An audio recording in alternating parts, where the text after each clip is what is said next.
Hello once again, and welcome to today's Radiant Word. I'm Pastor Dustin, and today we are in Exodus, chapters 25 and 26, and it's good to be back with you all today. I've been out the last couple of weeks. We took a family road trip, and so I was grateful that Pastor Andres and Pastor Corey stepped in and helped me out with my Wednesday Devos, and hopefully you enjoyed those over the last couple of weeks. But today, as we're going through Exodus, I don't know if you're like me at all, but a lot of times when you're reading through some of these descriptions in the Old Testament of dimensions or how things are supposed to be done, or all the laws or all the genealogies or any of these things, it's easy to get bogged down a little bit in the details.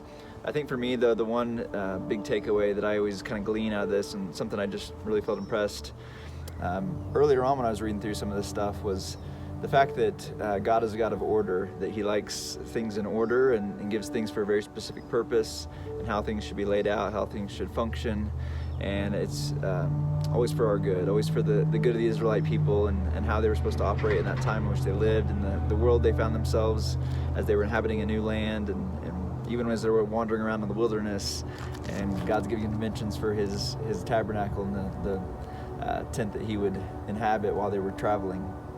It also reminded me of the series that Pastor Todd took us through several years ago and called God's Mobile Home. And if you missed out on that series, I want to encourage you to go back and check it out. It was a great one as we kind of dived into what the tabernacle was like and what the Israelites were going through in that time. So, but yeah, just as a reminder, I think it's a good reminder for us all, and especially in this day, and things are a little bit out of whack, and there's a bit of chaos going on around in our nation, and a lot of turmoil and just craziness out there. And just remember that that's not of God, that God is a God of order, and that we as His people should live lives that are in order, and lives that are constantly focused on Him, not to get bogged down, not to get swept up in the chaos, the news, the social media feeds.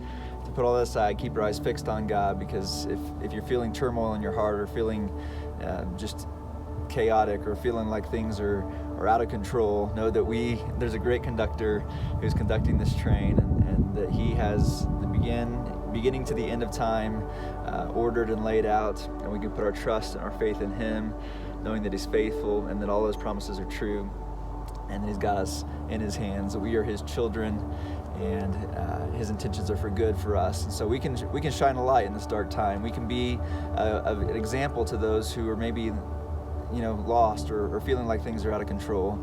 That if we live differently, and we live in a way that honors God, in a way that keeps Him at the focus of everything we do, our lights will shine brighter in this dark world. And so be encouraged. Let's continue to dive into Radiant Word. And I'm looking forward to this weekend, Father's Day weekend, where we're getting ready to open all of our campuses again. And for those at our Woodland Park campus, I'm excited to see you all back this Sunday.